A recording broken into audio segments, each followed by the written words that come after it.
Est-ce que mon test d'ovulation est positif ou pas encore? Est-ce que j'ai ovulé? Est-ce que je dois avoir des rapports aujourd'hui ou bien demain? Si vous vous posez toutes ces questions, alors vous êtes au bon endroit. Tout d'abord, c'est quoi un test d'ovulation? C'est un test sur lequel vous allez uriner et qui va vous indiquer votre taux de LH. La LH, c'est une hormone clé de votre ovulation qui va permettre la maturation finale de votre follicule.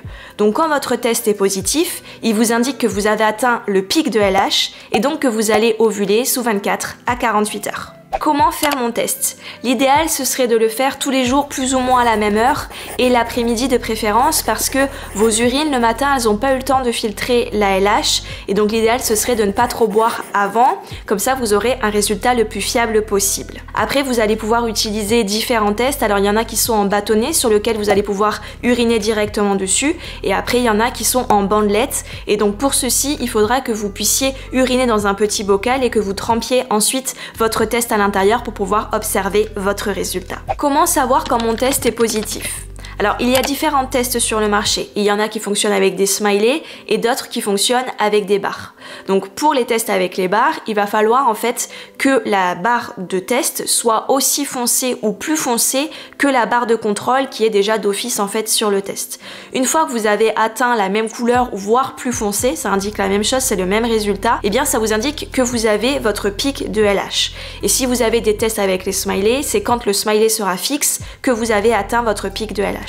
Et donc quand vous arrivez à ce moment-là, votre test est positif et donc vous ovulez sous 24 à 48 heures. Et donc vous, ça va être vraiment important que vous puissiez soutenir votre corps à cette étape clé de votre cycle, notamment en dynamisant votre circulation sanguine au sein de votre utérus. Et pour ça, le massage peut être vraiment intéressant parce qu'il va avoir une action locale sur votre ventre. Et si vous voulez le mettre en place, je vous invite à découvrir mon programme avec tous les mouvements. Une fois que vous avez fait votre test, je vous invite à le garder en photo, pourquoi pas à le mettre sur une application parce qu'il y en a certaines qui vous aident à analyser le résultat, mais c'est surtout pour garder une trace du test au moment même où vous l'avez fait. Parce qu'un test, quand il est lu plusieurs heures après le moment où vous l'avez réalisé, il n'est plus valide. Donc si vous le mettez sur une feuille de papier et que vous y revenez plusieurs jours après, eh bien en séchant, le résultat aura peut-être été modifié. Donc dans cette idée, il vaut mieux garder des photos de vos tests pour pouvoir ensuite les analyser plutôt que de les garder sur une feuille de papier. Quand commencer à tester? Alors que vous ayez un cycle régulier ou irrégulier, l'idée ce serait de pouvoir commencer à faire vos tests avant votre ovulation. Donc c'est vrai que quand on a un cycle régulier, c'est peut-être plus facile de savoir la date approximative de son ovulation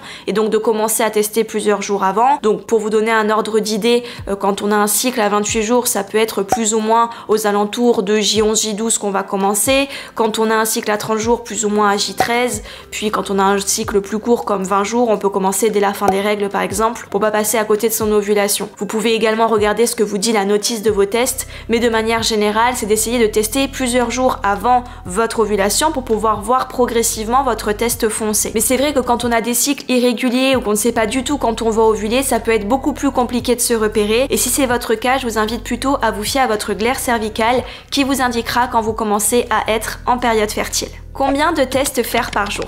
Alors il y a plusieurs pics de LH. Il y a des femmes qui vont avoir un pic graduel, c'est-à-dire qu'elles vont voir leur test progressivement foncer au fur et à mesure des jours. Et donc si c'est votre cas, un seul test suffit parce que en fait vous allez voir votre test foncer jusqu'à atteindre votre pic. Par contre, il y a aussi des femmes qui vont avoir ce qu'on appelle un pic rapide et qui peuvent passer à côté de leur ovulation si elles ne font qu'un seul test par jour. Parce qu'en fait, l'hormone LH va monter très rapidement et donc si elles ne font qu'un test, elles pourraient passer à côté. Donc si c'est votre cas, ça pourrait être intéressant de passer peut-être à 2 tests par jour pour être sûr, voilà, de repérer votre pic de LH. Une fois que vous avez repéré votre pic, ça peut être intéressant de pouvoir continuer vos tests parce que en fait, l'hormone LH, elle ne va pas disparaître comme ça d'un coup de votre corps. Il va falloir 24 à 72 heures plus ou moins pour que vos tests redeviennent négatifs et donc comme ça, vous aurez la certitude que vous avez bel et bien ovulé. Par contre, si vous avez l'impression que vos tests sont toujours positif ou toujours négatif, eh bien ça peut être le signe que vous souffrez du syndrome des ovaires polykystiques et si vous avez cette suspicion-là, ça pourrait être intéressant d'aller consulter votre médecin. Quand avoir des rapports? Déjà, je tiens à vous rassurer, vous êtes fertile plusieurs jours avant votre ovulation.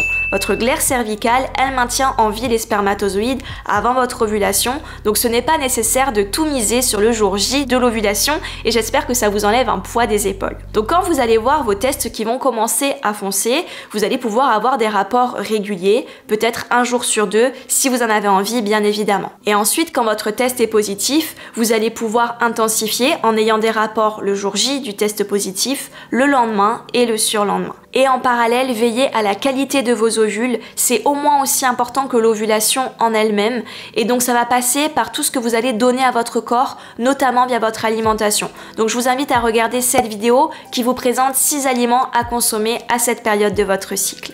J'espère que cette vidéo vous a plu, n'hésitez pas à vous abonner à ma chaîne YouTube, je vous propose très régulièrement du contenu en lien avec votre projet bébé. Je vous envoie toutes mes plus belles ondes pour la suite et je vous dis à très bientôt.